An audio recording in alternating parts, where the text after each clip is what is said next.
আসসালামু আলাইকুম। কি অবস্থা, কেমন আছেন সবাই? আশা করি সবাই সুস্থ এবং ভালো আছেন, খুবই নিরাপদে আছেন। আলহামদুলিল্লাহ, আমিও আপনাদের দোয়ায় বেশ ভালো আছি। একদিকে শীতের সকাল, আরেকদিকে কাজ। কাজ তো করতেই হবে, তাই না? যতই না ঠান্ডা থাকে, শীত থাকে, কুয়াশা থাকে, যা কিছুই হোক, কাজ তো কাজই। কাজ ছাড়া তো নারীদের কোনো উপায় নেই, তেমনি আমারও। তো সকালে ঘুম থেকে উঠে রুটি বানিয়ে নিয়েছি।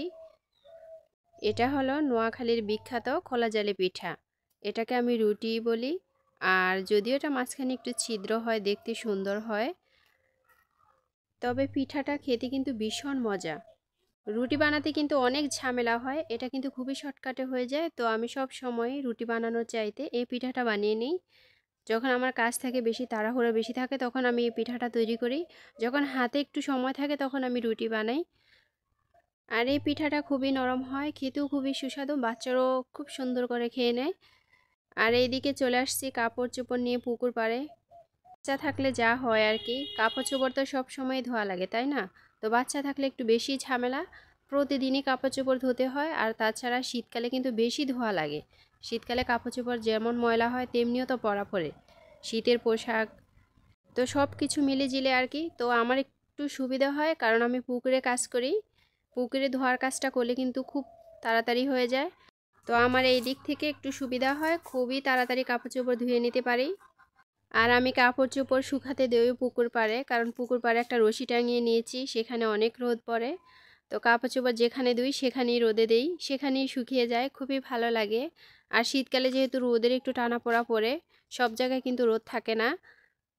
তো এখানে কাপড় চোপড় শুকাতে আমার বেশ ভালো হয়। আর এগুলো হচ্ছে হাঁসের ডিম। যারা আমার প্রতিদিন ভিডিও দেখেন তারা জানেন যে আমি হাঁস মুরগি পালন করি। তো আমার কখনো ডিম কিনে খেতে হয় না। আর হাঁসের ডিম তো শীতকালে অনেক চাহিদা, তেমনি দামও, আর খেতেও ভীষণ মজা।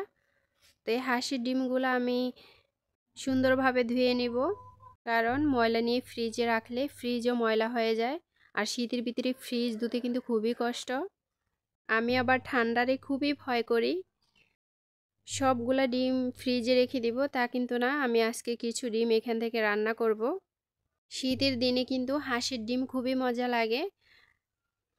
আমার ভাগ্য ভালো যে আমি গ্রামে বসবাস করি। আর কিছু হাঁস মুরগি পালাতে আমি সব সময় ডিম খেতে পারি, আমার কিনে খেতে হয় না। তবে হ্যাঁ, মাঝে মাঝে কিনতে হয়, তখন কিন্তু কোথাও পাই না, তখন বাজার থেকে মুরগির ডিম কিনে খাই। আর হাঁসের ডিমটা কিন্তু কোথাও পাওয়া যায় না। তবে হ্যাঁ, হাঁসের খামার যেখানে আছে সেখানে কিন্তু ডিম পাওয়া যায়। তো আমাদের এখানে কিন্তু হাঁসের খামার নেই। হাঁস যে সব সময় ডিম পাড়ে তা কিন্তু না, হাঁস কিছুদিন ডিম পাড়ে আবার কিছুদিন বন্ধ করে দেয়, বিশেষ করে খানার উপর ভিত্তি করে হাঁসে ডিম পাড়ে। আর বর্তমান বাজারে খাবারের দাম অনেক বেশি, কি আর বলবো, এটা সবাই জানেন দেশের কি পরিস্থিতি চলছে। আপনাদের সাথে কথা বলতে বলতে আমার রান্নাটা প্রায় হয়ে গেছে, এবার আমি ধনেপাতা দিয়ে তারপর নামিয়ে নিব। আর একটু ঘন করলে কিন্তু আরও ঘন হয়ে যাবে। এখন যেহেতু শীতকাল, সব কিছু ঠান্ডা হয়ে গেলে কিন্তু ঘন হয়ে যায়। তো আজকে একটু হালকা ঝোল ঝোল রেখেছি, কারণ এই ঝোলটা মেখে ভাত খেতে কিন্তু ভীষণ মজা লাগে। দেখতে যেরকম কিউট, তেমনি খেতেও কিন্তু ভীষণ মজা। যারা আমার মতো শীতের দিনে হাঁসের ডিম খেতে পছন্দ করেন তারা অবশ্যই আমাকে কমেন্ট করে বলবেন। তবে হ্যাঁ, যাদের অ্যালার্জি আছে তারা একটু কম খাবেন, কারণ এটাতে প্রচুর অ্যালার্জি। আর এইদিকে এগুলা হচ্ছে আদা। আদাগুলোকে আমি সুন্দরভাবে কেটে টুকরো টুকরো করে নিয়েছি, ব্লেন্ড করব। আর বর্তমান বাজারে সব কিছুর দাম এত বেশি, কি আর বলবো। আদা কিনতে গিয়ে আমি ফিরে আসছিলাম, তারপর চিন্তা করলাম যে আদাটা তো আমাদের সব সময়ই লাগে, যদিও দাম বেশি, কিছু করার নাই। আর এমনিতেও শীতকালে আদার বেশি প্রয়োজন হয়। আপনি সকালে চা বানালেন, সেখানে আদা দিয়ে চা বানালে গলা ব্যথা অনেকটাই কমে যায়। বিশেষ করে আমি আদা দিয়ে চা বানালে সকাল থেকে দুপুর পর্যন্ত ভালো থাকি, আবার বিকেলে যখন খেয়ে নিই তখন আমার পুরো রাত ভালো থাকি। তো আদাটা কিন্তু আমার বিশেষ প্রয়োজন। আর মাংস রান্না করলে তো এটা লাগবেই।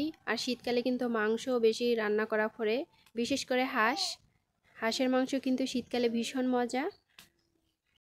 আপনাদের সাথে কথা বলতে বলতে আমার আদা পেস্ট করা হয়ে গেছে, এবার আমি এটা ফ্রিজে রেখে দিব। আর ফ্রিজে রাখলে বেশি দিন ভালো থাকবে। আর এইদিকে এটা হচ্ছে সরিষার ক্ষেত। এই ক্ষেতটা দেখতে এত ভালো লাগছে, কি আর বলবো। তবে হ্যাঁ, সরিষার ফুল ফুটলে কিন্তু আরও বেশি ভালো লাগবে। এখানে আসছি আমি শাক তুলে নেওয়ার জন্য। সরিষার শাক কিন্তু খেতে ভীষণ মজা। আর শীতকালে কিন্তু এই শাকটা বেশি পাওয়া যায়, তাই না? সরিষা ক্ষেত কিন্তু শীতকালেই হয়। তো এখান থেকে আমি কিছু শাক তুলে নিব। আর এই ক্ষেতটা আমাদের বাড়ির একেবারেই পাশে। এখান থেকে অনেকে শাক নিয়ে খায়, তেমনি আমিও শাক তুলে নিব আজকে। আর শাকগুলো এত তরতাজা, এত ভালো লাগছিল যে মন চাচ্ছিল যে সারাক্ষণ শুধু তুলতেই থাকি, এত ভালো লাগছিল। ধরার সাথে সাথেই ভেঙে যায়। আর পাতাগুলা মনে হয় যেন মূলা পাতার মতো, তাই না? আসলে এটা হচ্ছে সরিষার পাতা। সরিষার পাতা যখন ছোট থাকে তখন কিন্তু এরকমই থাকে। সরিষার পাতা আপনি ভাজি করে খাবেন অথবা রান্না করে খাবেন মাছ দিয়ে। তো যেভাবেই খান না কেন এই পাতাটা কিন্তু ভীষণ মজা। আমি কিন্তু বেশ পছন্দ করি এই পাতা। আর আমার কাছে কিন্তু কোনো বাছগোছ নাই, আমি কিন্তু সব খাবারই খাই যেটা হালাল বলতে পারেন। তো ছোটোবেলা থেকে খেয়ে শিখেছি আর কি। ছোটোবেলায় সরিষা খেতে গেলে তখন কিন্তু ফুল তুলতাম, তখন কিন্তু পাতা ছিঁড়তাম না। আর এখন কিন্তু পাতা ছিঁড়ি, ফুল তুলি না। সব কিছু সময়ের ব্যবধান আর কি। তো যাই হোক, এগুলা হচ্ছে পোয়া মাছ। আজকে পোয়া মাছ ভুনা করব আর শাকভাজি করব। তো দুটো খাবারই কিন্তু আমার প্রিয়। আর পোয়া মাছ ভুনা করলেই কিন্তু বেশি ভালো লাগে তরকারি দিয়ে রান্না করার চাইতে। তরকারি দিয়ে রান্না করলে একটু পানসে পানসে মনে হয়, তখন আর পোয়া মাছের স্বাদই থাকে না। তবে হ্যাঁ, শাক পাতা দিয়ে রান্না করলে কিন্তু তখন বেশি ভালো লাগে। আর বর্তমান বাজারে তরকারির দাম কিন্তু অনেক বেশি। যেটাই কিনতে যাই না কেন দামের সাথে জিনিসের সাথে কিন্তু মিলে না। দাম এত বেশি, তো তারপরেও কিন্তু কিনে খেতে হয়। তা আমি একটু স্বস্তি লাভ করি আমার গ্রামে বাড়ি থাকাতে। আর বাড়িতে সবজি হয় বিদায়, তবে সব রকমের যে সবজি হয় তা কিন্তু না। তারপরেও মাঝে মাঝে আমার কিনতে হয়। তো আমার মাছটা ভুনা হয়ে গেছে, এবার আমি শাকটা বসিয়ে দিয়েছি। আর এই শাকটা ভাজি করলে কিন্তু অনেক পানি বের হয়। তো পানি কিন্তু শুকাতে হয় অনেক সময় নিয়ে। তো আমি মাঝে মাঝে বেশি পানি থাকলে সেখান থেকে কিছু পানি তুলে ফেলে দেই। অনেকে ভাবে যে ভিটামিন চলে যায়, চলে যাক, কিন্তু এত পানি কি আর করব, সময় না থাকলে তখন এটাই করি। তো যাই হোক, তো আমার শাকভাজিটাও কিন্তু হয়ে গেছে, দেখতেও কিন্তু ভীষণ ভালো লাগছে। আর সরিষের যে একটা গ্রান, এই গ্রানটা কিন্তু খুবই অন্যরকম। তো সবাই ভালো থাকবেন, দেখা হবে পরের কোনো ভিডিওতে। আসসালামু আলাইকুম, আল্লাহ হাফেজ।